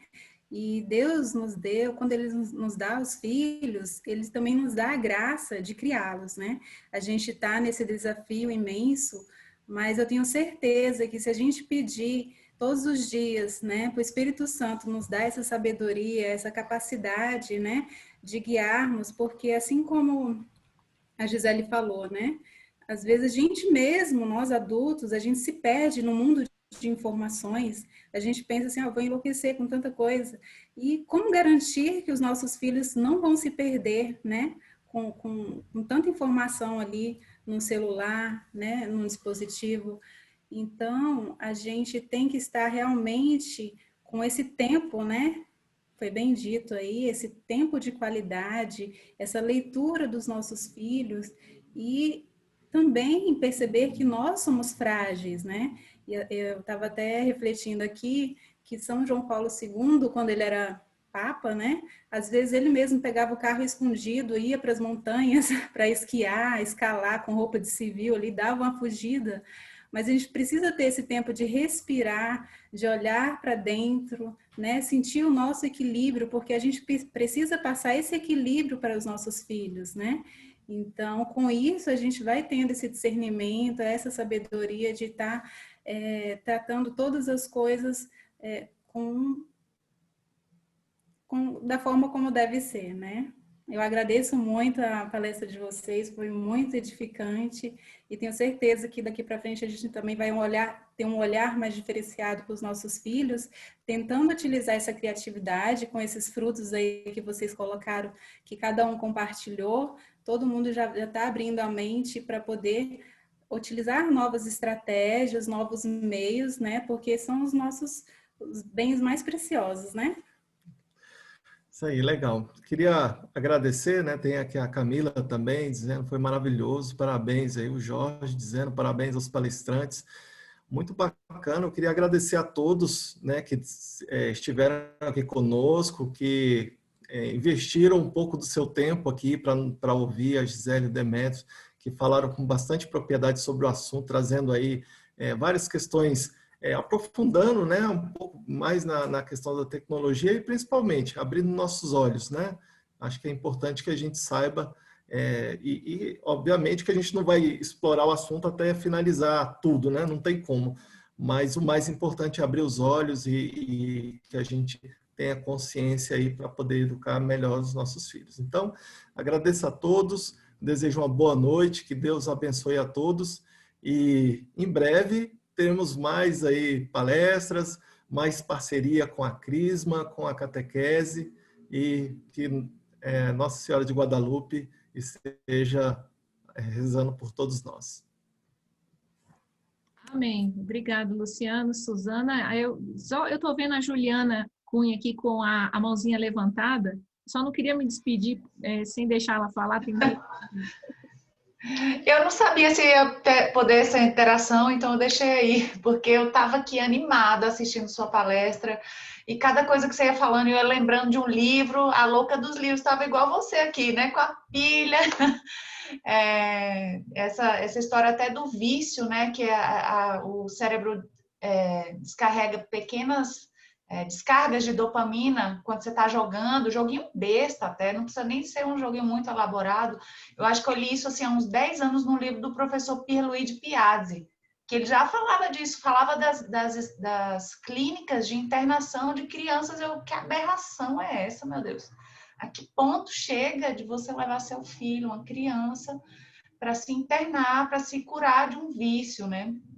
Mas não foi tanta coisa que eu pensei aqui em falar, mas é que quando a gente reza o Pai Nosso, a gente pede a Deus para nos livrar do mal. E nós exercemos essa função com os nossos filhos. Então, a gente tem que livrar os nossos filhos do mal. Não ensinar o filho a não botar o dedo na tomada para não tomar um choque, é importante, mas se o seu filho vai engateando para botar o dedo na tomada, você tem que tirar, sabe? Então, você está vendo o seu filho desencaminhar, tem que tomar providência, tem que ser enérgico com isso, né? E aí, quando a gente descobre que equipara-se o vício a um vício com drogas, se você descobre que seu filho está usando drogas, que ele está tendo uma dependência daquilo, realmente precisa ser enérgico, né, na providência. E só mais uma coisa que a gente precisa ter temperança, né, com o uso na vida, né, de maneira geral, mas com o uso da internet também, porque eu acho que chega um ponto para todos nós que temos filhos em escolas que tem um apelo pelo computador, pelo celular, para você assistir aula, para você estar na Crisma. Minha filha adolescente está na Crisma com o meu celular, assiste aula no meu computador. Meu computador fica no meu quarto, então eu estou vendo que ela está olhando, né? Se ela usa o celular, está com o meu celular, porque você realmente precisa acompanhar seu filho. E eu só ia fazer um contrassenso com essa sua orientação de não leiam livros, leiam seus filhos, mas para essas últimas perguntas aqui, tem um livro maravilhoso que é Carinho e Firmeza com os Filhos. Esse livro é fantástico, porque... Aí! Tá vendo? Porque porque realmente nos encoraja a tomar providência. Como você está vendo, você sabe o que é o certo para fazer, faça. Faça, você não precisa ser um cavalo para fazer isso, não, sabe? Encontre uma maneira de fazer, vai lá, mas faça, você está vendo, você está enxergando o que é certo e o que é errado, tome providência. Enfim, gente, olha, eu amei, foi maravilhoso aqui, sabe? Porque a gente vê que a gente tem amigos, mesmo de longe, sabe? Pessoas que compartilham das mesmas ideias que a gente, isso é um alento, sabe? Assim, para além de sermos irmãos em Cristo, nós, assim, compartilhamos de ideias muito parecidas. Então, obrigada, viu? Um beijo para vocês. Bom, obrigada, Juliana, pelas suas palavras. A Juliana também é paroquiana da Guadalupe, catequista da Primeira Eucaristia. Obrigada, Juliana. Olha, tem algumas perguntas que nos foram feitas aqui no chat sobre disponibilizar artigos ou disponibilizar o resultado dessa enquete rápida que nós fizemos aqui com as sugestões de atividades. Eu acho que a gente vai deixar aqui os nossos telefones, que aí quem quiser entre em contato com a gente e a gente manda, porque eu acho que por aqui não vai dar tempo, né? E também pela hora, a gente pensou em 1h15, mais ou menos, de palestra, a gente vai chegar a 1h45. Bom, mais uma vez, a gente quer agradecer muito a Luciana e a Suzana pelo trabalho que tem feito conduzindo a pastoral familiar. Na pessoa da Mariane, fica aqui o nosso carinho e o nosso agradecimento pelo convite que foi feito. A gente sabe que tem alguns pais de amigos dos nossos filhos que estão aqui participando. Gente, eu podia falar um negocinho? É porque o meu microfone, para eu escutar vocês, eu tenho que desligar o meu microfone. Então tá meio complicado. Mas a proposta que foi feita para a pastoral familiar é exatamente isso. É o agregar todas as pastorais da nossa Guadalupe. Então, é um movimento para exatamente integrar e que seja exatamente uma família, a família da Lupana. Eu amo tanto, né? Então, é nesse sentido que eu convido a Gisele, e eu muito feliz na pastoral familiar, né? Eu já expressei isso há muitas vezes no grupo. Então, é um momento nosso de agregar, de conviver, de um dar suporte ao outro, no sentido de suportar-nos, mas no apoiar-nos, né? Com todas as dificuldades, cada um se colocando, e como amor filha, amor ágape, né? Que nós possamos trabalhar juntos. É isso que eu desejo, né? Por isso que eu estou tentando fazer esse link aí, internet, fazer esse link com vocês, tá bom? Fico muito feliz, fiquei muito feliz, já fui muitas ideias aqui, tá? Muito obrigada, Gisele, Demétrio, o casal coordenador e todos, né? Eu fui cada um, Juliana, a Ana, o Jorge, e fui colocando o povo aí. Então é isso que é importante, o povo juntos. Tá, gente? Obrigado. Obrigada. Então, muito obrigada, Mariane, obrigada, Luciana e Suzana, e a gente fica à disposição. Que Deus nos ilumine, nos guarde, nos proteja. Amém. Amém. Boa noite a todos e, precisando, pode entrar em contato pelo WhatsApp. Eu posso ceder os livros, os materiais que eu tenho lido e artigos. Estou à disposição para Cíntia e Luciana, aquele abraço. Tchau, tchau a todos.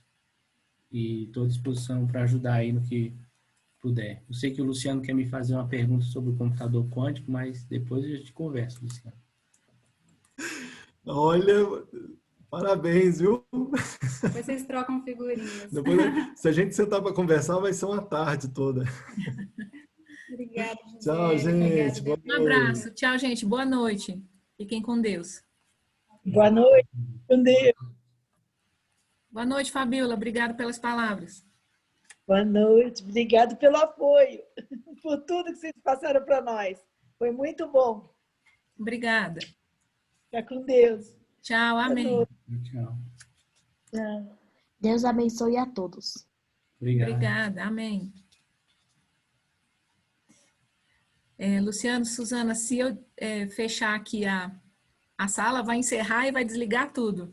Vocês querem falar mais alguma coisa ou a gente pode encerrar? Pode Eu encerrar. só ia perguntar, esse livro Carinho e Firmeza com os Filhos, quem que é o autor? Pois não, é da editora Quadrante e o autor é Alexander, veja se você consegue ver aí. Ah, sim. Alexander Lyford Pike, ou Pike. Ah, legal, já anotei aqui. Tá bom. Inclusive, a editora, né, ela tem um ciclo do livro, e eu gosto muito desse ciclo do livro, porque a gente vai recebendo títulos assim que a gente não procura, né, vai caindo assim aos poucos, e eu recomendo, é muito legal. Vira e mexe, aparecem uns livros que a gente nem se planejou a ler, e aí a gente recebe, e é bem interessante. Na página da própria editora, da Quadrante, é uma editora ligada ao movimento da Opus Dei, mas são livros cristãos. Legal. Eles estão usando inteligência artificial para te sugerir livro, né, Demetrio? Com certeza, com certeza. É isso mesmo. Vai ser um futuro difícil, viu, com a inteligência artificial. Vai ter, com certeza, o lado bom e o lado ruim, né, como toda tecnologia, né? Sem dúvida. Então, a gente tem que se preparar, mas realmente é preocupante, eu diria, né? O que eu acho bom, sabe, Demetrio, que a Gisele falou aí, é que por mais que tenha um lado bom e tenha um lado ruim, a gente pode escolher, né? Sim. Então, a gente vai ensinar nossos filhos a saber escolher também, né? Aí vai dar tudo certo. Exatamente. Obrigado, gente. Obrigada, Tchau, tchau. Obrigada mesmo. Boa noite. Tchau. Gabriel, um abraço para você. Janaína, Felipe, beijos. Tchau, todo mundo. Tchau, tchau.